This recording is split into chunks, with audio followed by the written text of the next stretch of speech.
ಹಲ್ಕಟ್ ಬಾಡೆ ನನ್ನ ಮುಟ್ಟದಲ್ದೆ ನನಗೆ ಬಂದು ಮುತ್ತು ಬೇರೆ ಕೊಡ್ತೀಯಾ? ಎಷ್ಟು ಸರಿ ಹೇಳಬೇಕು ನಿನಗೆ ನನ್ನ ಹತ್ರ ಬರಬೇಡ ಅಂತ ನೀನು? ಇದೇ ಕೊನೆ. ಇನ್ನೊಂದ್ಸರಿ ಏನಾದ್ರು ಈ ರೀತಿ ಆಯ್ತು ಅಂದ್ರೆ ಕೊಲೆನೇ ಮಾಡ್ಬಿಡ್ತೀನಿ ನನ್ನ ಮಗನೇ ನಿನ್ನ.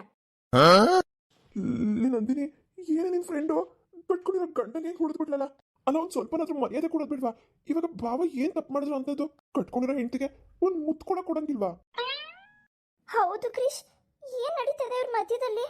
ನನಗಂತೂ ಏನು ಗೊತ್ತಾಗ್ತಿಲ್ಲ. ಈ ರಮ್ಯಾ ಯಾಕೆ ಹೀಗೆ ಮಾಡ್ತಾ ಇದ್ದಾಳೆ? ರಮ್ಯಾ, ಏನಾಯ್ತು? ನೀನ್ ನನ್ನ ಹೆಂಡತಿ ಕಣೆ. ನಿನ್ ಮೇಲೆ ನಂಗೆ ಎಲ್ಲ ರೀತಿಯ ಅಧಿಕಾರ ಇದೆ. ಓಹ್, ಅಧಿಕಾರ ಅಂತೆ ಅಧಿಕಾರ? ಯಾರು ಕೊಟ್ಟಿದ್ದ ನಿನ್ಗೆ ಅಧಿಕಾರನೇ? ನಾನು ಒಪ್ಪಿಗೆ ಕೊಟ್ರೆ ಮಾತ್ರನೇ ನಿನ್ಗೆ ಅಧಿಕಾರ ಬರೋದು. ಏನು, ತಾಳಿ ಕಟ್ಟಿದ ಮಾತ್ರಕ್ಕೆ ಏನ್ ಬೇಕಾದ್ರೂ ಮಾಡ್ಬೋದು ಅನ್ಕೊಂಡಿದ್ಯಾ? No, never. ಏನಿಲ್ಲ, ನಿನ್ನ ಚಂಡಾಡ್ಬಿಡ್ತೀನಿ. ಬದ್ಮಾಶ್ ತಗೊಬಂದು ಏನೋ ಅನ್ಕೊಂಡಿದ್ಯಾ ನಿನ್ನ? ಅಲ್ಲ, ಈ ಮನೆಯವರಲ್ಲಿ ಎಲ್ಲಿ ಹೋಗಿದ್ದಾರೆ? ಅವಾಗಲಿಂದ ಇಷ್ಟು ಜೋರಾಗಿ ಕೂಗ್ತಾ ಇದ್ದೀನಿ, ಒಬ್ರಾದ್ರೂ ಬರ್ತಾರ? ಏ ರಮ್ಯಾ, ಏನೇ ಮಾಡಿದ್ ನೀನು? ಅಲ್ಲ, ಅವಾಗಲಿಂದ ನೋಡ್ತಿದ್ದೀನಿ, ನಮ್ಮ ಅಣ್ಣ ಏನ್ ತಪ್ಪು ಮಾಡ್ದ ಅಂತದ್ದು ನಮ್ಮ ಅಣ್ಣಂಗೆ ಹೊಡಿತ್ಯಾ? ನೀನ್ ಮಾಡ್ತೀರಾ ಸರಿ ಇಲ್ಲ ನೋಡು. ನಂದಿನಿ, ನೀನ್ ಸುಮ್ನಿರು. ಈ ಸುಮ್ನಿರೋಣ ನೀನು? ನಾನು ಇದೆಲ್ಲ ನೋಡ್ಕೊಂಡು ನನ್ನ ಕೈಲಿ ಸುಮ್ನಿರಕ್ಕಾಗಲ್ಲ. ಅಲ್ಲ, ನೀನ್ ಏನ್ ತಪ್ಪು ಮಾಡ್ದೆ ಅಂತ ಹೆಂಡತಿ ಹತ್ರ ಒಂದು ಮುತ್ತು ಕೊಟ್ಟಿತ್ತಪ್ಪ, ಅದಕ್ಕೆ ಅವಳು ಈಗ ಹೊಡಿಯೋದಲ್ದೇನೆ ಏನೇನೋ ಮಾತಾಡ್ತಾಳೆ. ನಂದಿನಿ, ಗಂಡ ಹೆಂಡತಿ ವಿಷಯ ನೀನದೆಲ್ಲ ಮಾತಾಡಬಾರ್ದು. ಹೋಗು, ನೀನ್ ಸುಮ್ಮನೆ ಹೋಗು. ಇಲ್ಲ ಅಣ್ಣ, ನಾನು ಹೋಗೋದಿಲ್ಲ. ಇವತ್ತು ತೀರ್ಮಾನ ಆಗ್ಲೇಬೇಕು. ಅವಳು ಯಾಕೆ ಈ ರೀತಿ ಮಾಡ್ತಿದ್ದಾಳೆ ಅಂತ. ಮದ್ವೆಗೆ ಹೊಸದ್ರಲ್ಲಿ ಹೀಗೆಲ್ಲ ಇರ್ತಾರೆ ಗಂಡ ಹೆಂಡ್ತಿರು. ಇಬ್ರಿಗೂ ಪ್ರೈವಸಿ ಸಿಕ್ಕಿದ್ರೆ ಸಾಕಪ್ಪ ಅಂತ ಕಾಯ್ತಿರ್ತಾರೆ. ಅಂಥದ್ರಲ್ಲಿ ಇವಳು ಮನೆಯವ್ರ ಮಧ್ಯದಲ್ಲಿ ಇರೋದಕ್ಕೆ ಇಷ್ಟಪಡ್ತಾಳಲ್ಲ. ಏನಾಗಿದೆ ಇವಳಿಗೆ ಅಂತ? ಅಲ್ಲ, ಇವಳು ಇಷ್ಟಪಟ್ಟಿದ್ದಾರೆ ಮದುವೆ ಮಾಡ್ಕೊಂಡಿದ್ದು. ಮತ್ತಿನ್ನೇನು ಕಣ ಹಿಂಗೆ ಮಾಡ್ಬೇಕು ಇವಳು? ನಂದಿನಿ, ಹೇಳ್ತಿದ್ದೀನಲ್ಲ, ನೀನು ಒಳಗೆ ಹೋಗು. ನಾವಿಬ್ರು ಏನೋ ಮಾತಾಡ್ಕೋತೀವಿ. ಅಲ್ಲ ಬಾವ, ನಾನು ನೋಡಿದೆ ಅವಾಗಲೇ. ಅವ್ರು ಏನಕ್ಕೆ ಹಂಗೆ ಹೊಡೆದ್ರು? ನನಗ್ಯಾಕೋ ತುಂಬ ಬೇಜಾರಾಯ್ತಪ್ಪ. ಅತ್ತೆ ಮಾವ್ರಿಗೆ ಗೊತ್ತಾದ್ರೆ ಬೇಜಾರು ಮಾಡ್ಕೋತಾರಲ್ವಾ? ಬಾಬಾ ಅವರೇ, ದಯವಿಟ್ಟು ಅವ್ರಿಗೆ ಯಾರಿಗೂ ಹೇಳಕ್ ಹೋಗ್ಬಿಡಿ. ಇದು ನಮ್ಮಲ್ಲೇ ಉಳ್ಕೊಂಡ್ಬಿಡ್ಲಿ. ಏನೋ ಗೊತ್ತಾಗಿಲ್ಲ ಅವಳಿಗೆ. ಏನನ್ನ ಗೊತ್ತಾಗೋದಿಲ್ಲ? ಏನ್ ಗೊತ್ತಾಗಲ್ಲ? ಕತ್ತೆ ತರ ಬೆಳೆದಿದ್ದಾಳೆ. ಬುದ್ಧಿ ಇಲ್ವಾ ಅವಳಿಗೆ? ಏನೇ ಅಂದೆ ನೀನು? ನಾನು ಕತ್ತೆ ತರ ಬೆಳೆದಿದ್ದೀನ? ಏಯ್, ನೀನು ಕಡೆ ಕತ್ತೆ ನೀನು. ಮದ್ವೆ ಆದ್ರೂ ಇನ್ನು ಗಂಡನ ಮನೇಲೆ ಬಿದ್ದಿದ್ಯಲ್ಲ. ಒಂದ್ ವಾರ ಆಯ್ತು ನೀನ್ ಬಂದಿಲ್ಲಿ. ಇಲ್ಲೇ ಠಿಕಾಣಿ ಉಡ್ಕೊಂಡು ಕೂತಿದ್ಯಲ್ಲ, ಗೊತ್ತಾಗಲ್ವಾ ನಿನಗೆ? ನಾನೇ ನಿಂತರ ತವ್ರ ಮನೆಗೆ ಹೋಗಿ ಠಿಕಾಣಿ ಉಡ್ಕೊಂಡು ಕೂತಿಲ್ಲ. ಬಂದ್ಬಿಟ್ರು ಹೇಳಕ್ಕೆ. ರಮ್ಯಾ, ಹದ್ದು ಮೀರಿ ಮಾತಾಡ್ತಿದ್ಯಾ? ಇದು ನನ್ನ ತವ್ರ ಮನೆ. ಇದು ನಾನು ಯಾವಾಗ ಬೇಕಾದ್ರೂ ಬರ್ತೀನಿ, ಎಷ್ಟು ದಿನ ಬೇಕಾದ್ರೂ ಇರ್ತೀನಿ. ಅದನ್ನ ಕೇಳಕ್ಕೆ ನೀನ್ ಯಾರು? ನಿನಗೆ ಯಾವ ರೈಟ್ಸು ಇಲ್ಲ. ಏಯ್, ಯಾಕೆ ರೈಟ್ಸ್ ಇಲ್ಲ? ನಾನು ಈ ಮನೆ ಸೊಸೆಯಾಗಿ ಬಂದಾಗಿದೆ. ರೈಟ್ಸ್ ಇಲ್ವಂತೆ? ರೈಟ್ಸು ಯಾವಾಗ ಈ ಮನೆ ಹೊಸಲು ಒಳಗಡೆ ಕಾಲಿಟ್ನೋ ಎಲ್ಲ ರೈಟ್ಸು ನನಗೆ ಬಂದಿದೆ. ಇನ್ನು ನೀನು ಈಗಲೇ ಜಾಗ ಖಾಲಿ ಮಾಡ್ತಾ ಇರಬೇಕು.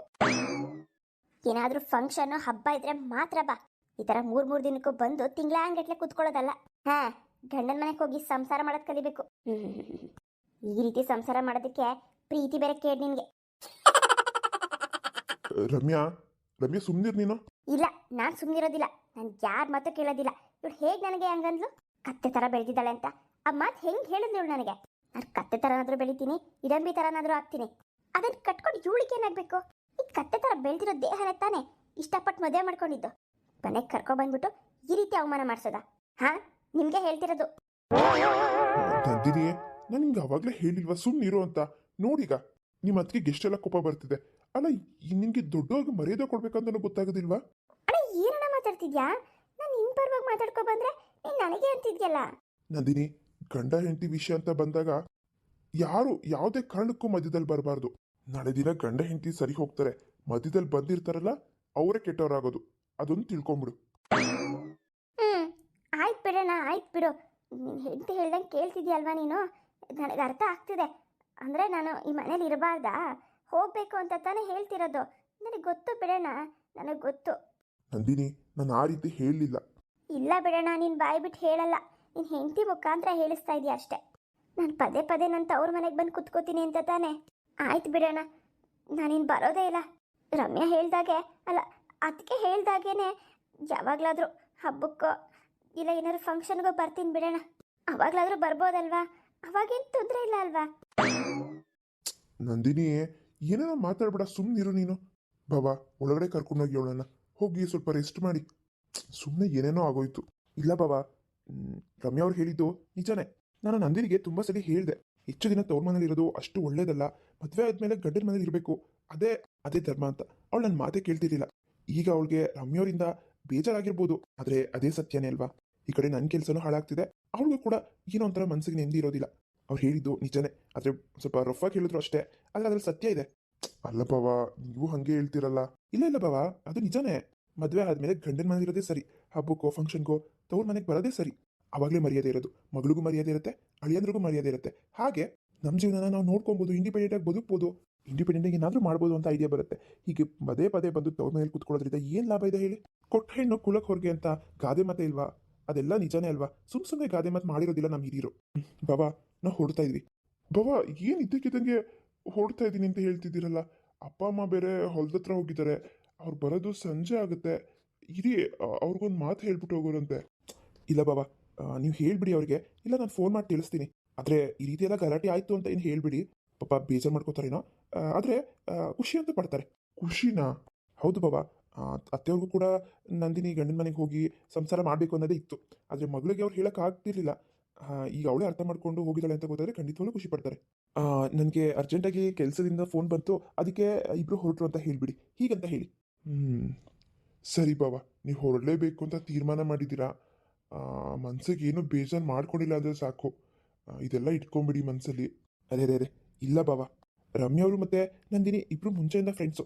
ಅವರಿಬ್ಬರು ಕಿತ್ತಾಡಿರೋದ್ರಲ್ಲಿ ನನಗೇನು ಅಷ್ಟು ದೊಡ್ಡದು ಅಂತ ಅನಿಸ್ಲಿಲ್ಲ. ಇವತ್ತು ಕಿತ್ತಾಡ್ತಾರೆ, ನಾಳೆ ಸರಿ ಹೋಗ್ತಾರೆ. ಆದರೆ ಇವಾಗ ನಾವು ಹೋಗೋದೇ ಸರಿ ಅಂತ ಅನಿಸ್ತಾ ಇದೆ. ನಾವು ಹೊರಡ್ತೀವಿ. ಬಾ ನಂದಿನಿ, ಹೊರಡೋಣ. ಸರಿ ಅಣ್ಣ, ನಾನು ಹೋಗಿ ಬರ್ತೀನಿ. ಅಪ್ಪ ಅಮ್ಮಂಗೆ ಹೇಳ್ಬಿಡು. ಸರಿನಮ್ಮ ನಂದಿನಿ, ಬೇಜಾರು ಮಾಡ್ಕೋಬೇಡ. ನಿಮ್ಮ ಅತ್ತಿಗೆ ಹಿಂಗೆಲ್ಲ ಅಂದ್ರು ಅಂತ ಬೇಜಾರು ಮಾಡ್ಕೋಬೇಡ. ನಿನ್ನೊಳ್ಳೇದಕ್ಕೆ ಅಂತಲೇ ಅನ್ಕೋ. ಗಂಡನ ಹತ್ರ ಯಾವುದೇ ಕಾರಣಕ್ಕೂ ಗಲಾಟೆ ಮಾಡ್ಕೋಬೇಡ, ಮನಸ್ತಾಪ ಮಾಡ್ಕೋಬೇಡ, ಚೆನ್ನಾಗಿರು. ಇವಾಗ ನಿನ್ನ ಗಂಡನ ಮನೆ ನಮ್ಮ ನಿನ್ನ ಮನೆ, ನೀನು ಹೆಚ್ಚು ಅಲ್ಲೇ ಇರಬೇಕು. ಗಂಡನ ಯೋಗಕ್ಷೇಮ ವಿಚಾರಿಸ್ಕೋಬೇಕು, ಅವ್ರು ಹೊತ್ತೊತ್ತಿಗೆ ಮಾಡಿ ಹಾಕಬೇಕು, ಅವ್ರ ಜೊತೆಯಾಗಿರ್ಬೇಕು. ಸರಿನಾ? ಏನಾದರೂ ದುಡ್ಡಿನ ಸಮಸ್ಯೆ ಬಂದರೆ ನನಗೊಂದು ಫೋನ್ ಮಾಡು, ನಾನೇ ಬರ್ತೀನಿ. ಅಯ್ಯೋ ಬಾಬಾ, ಆ ರೀತಿ ಎಲ್ಲ ನೀವು ಹೇಳಬೇಡಿ. ದುಡ್ಡು ಇರಲಿ ಬಿಡಲಿ, ಕಷ್ಟಪಟ್ಟು ದುಡ್ದು ಸಾಕಬೇಕಾಗಿರೋದು ಗಂಡನ ಜವಾಬ್ದಾರಿ. ನೀವು ಯಾವುದೇ ಕಾರಣಕ್ಕೂ ದುಡ್ಡು ಕೊಡ್ತೀನಿ ಅಂತ ಅವಳಿಗೆ ಇಲ್ದಿರೋ ಆಸೆನೆಲ್ಲ ಹುಟ್ಟಾಕ್ಬಿಡಿ ಬಾಬಾ. ನಮ್ಮ ಕೈಲಿ ಎಷ್ಟು ದುಡ್ಡು ಇರುತ್ತೋ ಅಷ್ಟಲ್ಲೇ ಸಂಸಾರ ಮಾಡ್ತೀವಿ, ಸಾಕು. ನಮ್ಮ ಹಣೆ ಬರದಲ್ಲಿ ಒಳ್ಳೇದಾಗಬೇಕಂತ ಇದ್ರೆ ಮುಂದೆ ಜೀವನದಲ್ಲಿ ನಾವು ಚೆನ್ನಾಗಿ ದುಡ್ದು ಚೆನ್ನಾಗಾಗ್ತೀವಿ. ಸರಿ ಬಾಬಾ, ಆಯಿತು. ಸರಿ ಬಾಬಾ, ನಾವು ಹೋಗಿ ಬರ್ತೀವಿ. ರಮ್ಯಾವ್ರೆ, ಹೋಗಿ ಬರ್ತೀವಿ. ನಿಮ್ಮ ಹೆಂಡತಿಗೆ ಸ್ವಲ್ಪ ಕೆಲಸ ಕೊಡಿ. ಕೆಲಸ ಇದ್ದಾನೆ ಹೀಗೆ ಮಾತಾಡ್ತಾಳೆ ಅನ್ಸುತ್ತೆ. ರಮ್ಯಾ, ಸರಿ ಆಯಿತು, ನಾವು ಹೋಗಿ ಬರ್ತೀವಿ. ಜಾಗ ಬಿಡಿ.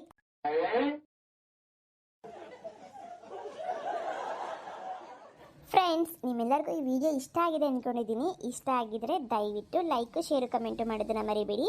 ಮತ್ತು ಯಾರೆಲ್ಲ ಸಬ್ಸ್ಕ್ರೈಬ್ ಮಾಡದೆ ನೋಡ್ತಿದ್ದೀರಾ ದಯವಿಟ್ಟು ಸಬ್ಸ್ಕ್ರೈಬ್ ಮಾಡ್ಕೊಳ್ಳಿ. ಮತ್ತು ಪಕ್ಕದಲ್ಲಿರೋ ಬೆಲ್ಲೈಕನ್ನ ಪ್ರೆಸ್ ಮಾಡಿ ಮತ್ತು ಆಲ್ ಅಂತ ಕೊಡಿ. ನೀವು ಆಲ್ ಅಂತ ಕೊಟ್ಟು ಬೆಲ್ಲೈಕನ್ನ ಪ್ರೆಸ್ ಮಾಡಿದ್ರೆ ಮಾತ್ರ ನಾವು ನೆಕ್ಸ್ಟ್ ಹಾಕೋ ವಿಡಿಯೋ ನೋಟಿಫಿಕೇಷನ್ ನಿಮಗೆ ಬರುತ್ತೆ. ಆ ನೋಟಿಫಿಕೇಷನ್ ಬಂದ ತಕ್ಷಣ ಪಟ್ಟಂತಲೇ ನೀವು ನಮ್ಮ ವೀಡಿಯೋಸ್ನ ನೋಡ್ಬೋದು. ಹಾಗೆ ಫ್ರೆಂಡ್ಸ್, ನಮ್ಮದು 3ನೇ ಚಾನಲ್ ಆದಂತಹ MSN ಕಾರ್ಟೂನ್ ಚಾನಲಲ್ಲಿ ನಾನು ಒಂದು ಮೂವಿ ಸ್ಟೋರಿನ ಹಾಕ್ತೀನಿ ಅಂತ ಅಂದ್ಕೊಂಡಿದ್ದೆ. ಆದರೆ ಫ್ರೆಂಡ್ಸ್, ನನಗೆ ದಯವಿಟ್ಟು ಬೇಜಾರು ಮಾಡ್ಕೋಬೇಡಿ, ತುಂಬಾ ಟೈಮ್ ಸಾಕಾಗ್ತಾ ಇಲ್ಲ. ಈ 2 ಚಾನಲ್ನ ಮೇಂಟೈನ್ ಮಾಡೋದಕ್ಕೇ ಒಂದೊಂದು ಸರಿ ಆಗ್ತಾಯಿಲ್ಲ ಫ್ರೆಂಡ್ಸ್. ಆದ್ರೂ ಸ್ವಲ್ಪ ಕಷ್ಟಪಟ್ಟು ಮಾಡ್ತಾ ಇದ್ದೀನಿ. 2 ಚಾನಲ್ ಆದರೂ ಅಟ್ಲೀಸ್ಟ್ ಕಂಟಿನ್ಯೂ ಮಾಡ್ಕೊಂಡು ಹೋಗೋಣ ಅಂತ. ಅದು ಒಂದೊಂದು ಸರಿ ಒಂದು ಚಾನಲಲ್ಲಿ ವೀಡಿಯೋ ಹಾಕಿದ್ರೆ ಇನ್ನೊಂದು ಚಾನಲಲ್ಲಿ ಅವತ್ತಿನ ದಿನ ವೀಡಿಯೋ ಹಾಕೋಕ್ಕಾಗ್ತಾ ಇಲ್ಲ. ದಯವಿಟ್ಟು ಅರ್ಥ ಮಾಡ್ಕೊಳ್ಳಿ. ಆ ಚಾನಲಲ್ಲಿ ಒಂದು ಕೆಲಸ ಮಾಡೋಣ ಅಂತ ಇದ್ದೀನಿ. ಕೆಲವೊಂದು ಮೋಟಿವೇಶ್ನಲ್ ವಿಷಯಗಳನ್ನ ಹೇಳೋಣ ಅಂತ ಅಂದ್ಕೊಂಡಿದ್ದೀನಿ. ಕೆಲವರು ಜೀವನದಲ್ಲಿ ಏನಾದರೂ ಮಾಡಬೇಕು ಅಂತ ಅಂದ್ಕೊಂಡಿರ್ತಾರೆ, ಆದರೆ ಅವ್ರಿಗೇನು ಮಾಡೋದಕ್ಕಾಗಿರೋದಿಲ್ಲ. ತುಂಬ ನೊಂದಿರ್ತಾರೆ, ನನ್ನ ಕೈಲಿ ಏನೂ ಮಾಡೋದಕ್ಕಾಗೋದಿಲ್ಲ, ನನ್ನ ಅಸಹಾಯಕ ಈ ರೀತಿ ಅನ್ಕೋತಾ ಇರ್ತಾರೆ. ಜೀವನ ಇರೋದು ಒಂದೇ ಅಲ್ವಾ ಫ್ರೆಂಡ್ಸ್? ಈಗ ನೋಡ್ತಾ ಇರ್ಬೋದು ನೀವು, ಚಿಕ್ಕ ವಯಸ್ಸಿಗೆ ಸಾಯ್ತಾ ಇದ್ದಾರೆ. ಯಾವಾಗ ಸಾಯ್ತಾರೆ ಅಂತಲೇ ಗೊತ್ತಾಗೋದಿಲ್ಲ, ಯಾವಾಗ ಏನು ಕಾಯಿಲೆ ಬರುತ್ತೆ ಅಂತಲೂ ಗೊತ್ತಾಗೋದಿಲ್ಲ. ಇರೋ ಅಷ್ಟು ಚಿಕ್ಕ ಜೀವನದಲ್ಲಿ ದೊಡ್ಡ ಜೀವನ ಅಂತ ನಾನು ಹೇಳಕ್ಕೆ ಹೋಗೋದಿಲ್ಲ. ಯಾಕಂದರೆ ನಮ್ಮ ಜೀವನ ಎಷ್ಟು ಇದೆ, ಎಷ್ಟು ಬೇಗ ಕೊನೆ ಆಗುತ್ತೆ, ಇಲ್ಲಿವರೆಗೂ ಇರುತ್ತೆ ಅಂತಲೂ ಗೊತ್ತಾಗೋದಿಲ್ಲ. ಹಾಗಾಗಿ ನಾವು ತುಂಬ ವರ್ಷ ನಮ್ಮ ಆಯಸ್ಸಿದ್ರೂ ಕೂಡ ನಾವು ಆದಷ್ಟು ಬೇಗನೆ ನಮ್ಮ ಆಸೆಗಳನ್ನ ಪೂರ್ತಿ ಮಾಡ್ಕೋಬೇಕು. ಯಾಕಂದರೆ ಗೊತ್ತಾಗೋದಿಲ್ಲ ಅಲ್ವಾ ನಮ್ಮ ಸಾವು ಯಾವಾಗಿದೆ ಅಂತ. ಹಾಗೆ ಯಾವುದ್ಯಾವುದಕ್ಕೋ ಏನೇನೋ ಯೋಚನೆ ಮಾಡಿಕೊಂಡು ತಲೆ ಕೆಡಿಸ್ಕೊಬಾರ್ದು. ಬರೀ ನಮ್ಮ ಗುರಿ ಏನಿದೆ ಅದ್ರ ಬಗ್ಗೆ ಮಾತ್ರನೇ ಕಾನ್ಸಂಟ್ರೇಟ್ ಮಾಡಬೇಕು. ಅದಕ್ಕೆ ಫ್ರೆಂಡ್ಸ್, ನಿಮ್ಮೆಲ್ಲರಿಗೋಸ್ಕರ ಕೆಲವೊಂದು ಮೋಟಿವೇಶ್ನಲ್ ವಿಷಯಗಳನ್ನ ಹೇಳೋಣ ಅಂತ ಅಂದ್ಕೊಂಡಿದ್ದೀನಿ. ಅದರಿಂದ ನಿಮಗೂ ಕೂಡ ಯೂಸ್ ಆಗ್ಬೋದು, ಹಾಗೇ ಆಗುತ್ತೆ ಖಂಡಿತವಾಗ್ಲೂ. ನೀವೆಲ್ಲರೂ ನನ್ನ ಜೊತೆ ಕನೆಕ್ಟ್ ಆಗಿ. ಯಾವ ರೀತಿ ಕನೆಕ್ಟ್ ಆಗೋದು ಅಂದರೆ, ನನ್ನ ಇನ್ಸ್ಟಾಗ್ರಾಮ್ ಪೇಜ್ ಇದೆ, MSN ಬ್ಯಾಂಗ್ಳೂರ್ ಕಾರ್ಟೂನ್ ಅಂತ. ನಾನು ಅದರ ಲಿಂಕ್ನ ನಾನು ಡಿಸ್ಕ್ರಿಪ್ಷನಲ್ಲಿ ಕೊಡ್ತೀನಿ. ಅದರಲ್ಲಿ ಬಂದ್ಬಿಟ್ಟು ನೀವು ನನಗೆ ಕಮೆಂಟ್ಸ್ ಮಾಡ್ಬೋದು. ಹಾಗೆ ಇಲ್ಲಾಂದರೆ ನೀವು ಯೂಟ್ಯೂಬಲ್ಲೂ ಕೂಡ ನನಗೆ MSN ಕಾರ್ಟೂನ್ ಚಾನಲ್ ಇದೆಯಲ್ಲ, ಆ ಚಾನಲಲ್ಲೇ ನೀವು ನಿಮ್ಮ ವೈಯಕ್ತಿಕ ವಿಷಯಗಳಾಗ್ಬೋದು, ನಿಮ್ಗೇನಾದ್ರು ಪ್ರಾಬ್ಲಮ್ಸ್ ಇರ್ಬೋದು, ಅದನ್ನು ನನ್ನ ಹತ್ರ ಶೇರ್ ಮಾಡಿಕೊಂಡ್ರೆ ನಾನು ನಿಮಗೋಸ್ಕರ ಮೋಟಿವೇಶ್ನಲ್ ಆಗಿರೋ ಅಂಥ ಕೆಲವೊಂದು ಟಿಪ್ಸ್ಗಳನ್ನ ಕೊಡ್ತೀನಿ. ಈ ರೀತಿ ಮಾಡೋಣ ಅಂತ ಯೋಚನೆ ಮಾಡಿದ್ದೀನಿ. ಈ ಥರ ಮಾಡಲೋ ಬೇಡವೋ ಅಂತ ನನಗೆ ಕಮೆಂಟ್ಸ್ ಮಾಡಿ. ಯಾಕಂದರೆ ನೀವೆಲ್ಲರೂ ನನ್ನ ಜೊತೆ ಕನೆಕ್ಟ್ ಆಗಿದ್ರೆ ನನಗೂ ಖುಷಿ ಆಗುತ್ತೆ. ನಿಮ್ಮಿಂದ ನಾನು ಕಲಿಯೋದಿರುತ್ತೆ, ನನ್ನಿಂದ ನೀವು ಕಲಿಯೋದಿರುತ್ತೆ. ಕನೆಕ್ಟ್ ಆಗ್ತೀರಾ ಅಲ್ವಾ? ಇನ್ಸ್ಟಾಗ್ರಾಮ್ ಅಥವಾ ಯೂಟ್ಯೂಬ್. ಹಾಗೆ ನನ್ನ ಟೆಲಿಗ್ರಾಮ್ದು ಲಿಂಕ್ ಕೂಡ ಕೊಟ್ಟಿರ್ತೀನಿ. ನೀವು ಅದರಲ್ಲೂ ಕೂಡ ಕಮೆಂಟ್ಸ್ ಮಾಡ್ಬೋದು. ಮುಂದಿನ ವಿಡಿಯೋದಲ್ಲಿ ನಮ್ಮ ಈ ಸ್ಟೋರಿ ಕಂಟಿನ್ಯೂ ಆಗುತ್ತೆ ಅಂತ ಹೇಳ್ತಾ ಎಲ್ಲರಿಗೂ ಬಾಯ್.